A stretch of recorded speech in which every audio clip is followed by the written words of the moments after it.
انہوں نے اسی اڈوں میں جانا تھا نا، ٹھیک ہو تو انہوں نے ان اڈوں کو ہی اڑا دیا. درست. اور یہاں کے جو مفادات ہیں ان سب ملکوں کے، اس کو وہ کر رہا ہے ٹارگٹ. ہم اس پہ سوال اٹھا سکتے ہیں. ایک تو بات یہ ہے کہ جس کو ہم کہتے ہیں نا انگریزی میں نارمیٹو، کیا ہونا چاہیے، اس پر ہم الگ سے بات کر سکتے ہیں. پر ابھی ہم ہونا چاہیے بھی تو بات ہو ہی نہیں رہی نا. اس وقت جو ہو رہا ہے وہی ان ڈسکشن ہے کہ وہ رد عمل کس طرح کے ہیں. شہزاد چودھری صاحب، ایران کے جو خلیجی ممالک پر حملے ہیں، عالمی سرمائے کو، اس کانفیڈنس کو خطے سے دور رکھنے میں کتنے کامیاب نظر آ رہے ہیں؟ وہ یہ اسٹریٹجی تھی ایران کی.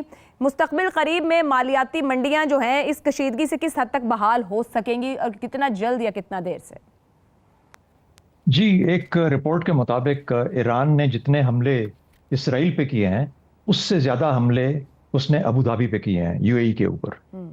18 لوگ، رفلی 18 کے قریب رپورٹڈ ڈیتھس ہیں اسرائیل کے اندر. 34 سے 36 ڈیتھس ہیں جو کہ پورے جی سی سی کنٹریز کے اندر، شاید اس سے زیادہ بھی ہوں گی جو رپورٹ ہو رہی ہیں وہ اتنی ہیں.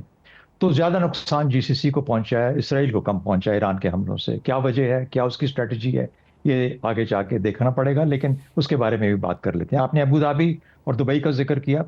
دیکھیے، جہاں ایک تو سافٹ کیپٹل ہے نا، جو کہ پورٹ فولیو انویسٹمنٹ وغیرہ، یہ اسٹاک مارکیٹ کی بات کرتے ہیں. دوسرا وہ ہوتا ہے جو کہ فری کیپٹل، جس کو میں کہتا ہوں فری کیپٹل. فری کیپٹل وہ پیسہ ہے جو کہ دنیا بھر کے لوگوں کے پاس کہیں جگہ پہ پارک تھا، پڑا ہوا تھا، جو کہ کسی چیز میں نہیں تھا. اس کیپٹل کو اٹھا کے لوگ دبئی میں لا رہے تھے. اس کے اندر یورپ بھر کے، روسی، اسرائیلی بھی بڑی بڑی حد تک، اور تمام کے تمام لوگ اس مارکیٹ کے اندر لا کے، اس کی وجہ سے اس کے اندر اتنی زیادہ ایک ٹرن اوور تھا، اتنی زیادہ اس کے اندر متحرک مارکیٹ تھی، جو کہ دبئی کی اکانومی یا ابو دھابی کی اکانومی نظر آتی تھی. ابو دھابی کی تو تیل پہ ڈیپینڈنٹ ہے، دبئی کی اپنی اکانومی اس طریقے سے تھی. تیسری بات، ڈائیورسفیکیشن. یہ خطہ اب اپنے آپ کو اس ماڈل سے آگے کی طرف لے کے جا رہا تھا، ڈائیورسفائی کر رہا تھا، ٹیکنالوجی میں جانا چاہ رہا تھا، ڈیفنس مینوفیکچرنگ میں جانا چاہ رہا تھا. اس کے اوپر بہت زیادہ ایک، جیسے کہتے ہیں گزن پہنچے گی، وہ پیچھے ریگریس کرے گا سارے کا سارا پلان. ظاہر ہے اتنی بڑی جنگ کے بعد جب یہ نکلیں گے، ابھی نکلتے ہیں یا 4-6 ہفتے کے بعد نکلتے ہیں، تو ان کا اتنا نقصان ہو چکا ہوگا، اس ریکوری میں زیادہ پیسہ جائے گا. پاکستان، انڈیا جیسے ملک، انڈیا نے $75 ارب انویسٹ کرنا تھا دبئی کے اندر، یو اے ای کے اندر، ظاہر ہے وہ رک جائے گا. پاکستان جیسے ملک بھی، چھوٹے چھوٹے ملک جہاں پہ اپنا کام پیسہ لگانا چاہتے ہیں، یہاں چلے جاتے ہیں. اس سے نکل جائیے، دبئی ابو دھابی سے نکل کے دنیا کی تیل اور گیس کی جو مارکیٹس کے اندر جو پرائس انکریز ہے، ابھی تو بتا رہے ہیں نا 50%، 60%، یہ 100% تک بھی جا سکتی ہے. اس سے جو انفلیشن ہوگی، اس کے اندر جو پھر سوشل اور سیاسی دونوں جو جس قسم کی تحریکیں جنم لیں گی، کچھ نہیں کہا جا سکتا دنیا کے ایسے ممالک میں جہاں پر اتنی مار پڑے گی ان قیمتوں کے بڑھاوے کی وجہ سے کہ کیا اثرات آئیں گے. یوریا، فرٹیلائزر، دنیا کا کم از کم 45 سے 50% اس خطے سے نکلتا ہے. آلریڈی اس کی قیمتیں 30% بڑھ چکی ہیں کھاد کی، اور 30% ہی اس کے اوپر اثرات آ رہے ہیں کہ اگلی کراپ کم ہوگی. یہ اثرات ہیں دنیا کے اندر، اور بہت بڑا مسئلہ آنے والا ہے. ہیلیم، جس کی وجہ سے آپ اپنی چپس جو مائکرو پروسیسرز ہیں ان کو بناتے ہیں، 50% ہیلیم گلف سے نکلتی ہے جو ایکسپورٹ ہوتی ہے. اور خاص طور پر ان ملکوں میں جہاں پر کہ یہ جو مائکرو پروسیسرز کو بنایا جاتا ہے، چپس کو بنایا جاتا ہے، وہاں پہ جب یہ نہیں ہوگی تو اس کا اثر بہت برے طریقے سے، جتنی ٹیکنالوجی، آرٹیفیشل انٹیلیجنس، یہ تمام چیزوں کی طرف یہ معاملات خراب ہوں گے. اچھا، ریمیٹنسز وغیرہ ہمیں ماریں گے، لیکن سوال آپ کا یہ ہے کہ ہوگا کیا. میرا اپنا خیال یہ ہے کہ دیکھیے، کہا یہ جا رہا ہے کہ کیا گلف اپنی سوچ کو بدلے گا. اگر تو گلف ایسے مار کھاتا رہا جیسے ابھی کھا رہا ہے، اسرائیل سے بھی زیادہ، تو پھر تو گلف اپنی سوچ نہیں بدلے گا، پھر وہ اسی طریقے سے رہے گا جس طریقے سے ہے. اور ویسے بھی ان کا رجحان پہلے سے یہی ہے کہ مجھے اس میں کوئی تبدیلی ہوتی نظر نہیں آتی. یہ صحرا سے اٹھا ہوا ایک اکانومی تھی، جسے کہتے ہیں نا فینکس کی طرح یہ اٹھی تھی، کہیں نہ out of nothing, it rose out of nothing. اگر اس وقت کر لیا تھا، اگلے 30 سال شاید 20 سال لگیں گے ان کو. اب ان کو طریقہ بھی آتا ہے، ماڈل بھی آتا ہے، شاید ریکوری کر جائے. ہارڈ پروڈکٹس کیا ہیں؟ ایمریٹس ہارڈ پروڈکٹ ہے. قطر والی جو ایئر ویز جو ہے، تو ان کی ایئر لائنز ایویشن سیکٹر ایک ہارڈ پروڈکٹ ہے. اس کو ریکور کر کے اس کو واپس لانا ان کے لیے بہت آسان ہوگا، کیونکہ وہ کر چکے ہیں اس چیز کو. تو میرا اپنا خیال یہ ہے کہ نہ امریکہ چھوڑ کے جا رہا ہے، نہ گلف ان کو امریکہ کو چھوڑے گا. ان کی پرانی جو ٹریڈیشنل روایتی جو متعلقات ہیں وہی حاوی رہیں گے، اور ان کو سینس آف سیکیورٹی تبھی آئے گا جب کوئی اتنی بڑی طاقت دنیا کی ان کے پاس آ کے ان کے ساتھ بیٹھی ہوگی. یہ میرا خیال ہے تبدیل ہونے والا نہیں ہے. ایران اور امریکہ کی جنگ کے بعد ان کا جو سینس آف انسیکیورٹی ہے بہت زیادہ بڑھ جائے گا. اچھا، ایک چیز ہے ایران کی جنگ سے جو بہت فائدہ میرے خیال میں اس خطے کو پہنچے گا، ابراہم ایکارڈز بہت زیادہ تیزی کے ساتھ بڑھنے کا احتمال تھا. اب ایران کے بعد اسرائیل بھی کسی قدرے رک جائے گا. امریکہ کا بھی چونکہ بہت زیادہ اس کو اپنا اس کو اسرات کو دیکھنا پڑے گا, اس کو بیک فٹ پہ جانا پڑے گا, کہیں نہ کہیں پہ معاملات کو تھوڑا سا رفع دفع کرنا پڑے گا, اپنی سوچ کو بدلنا پڑے گا.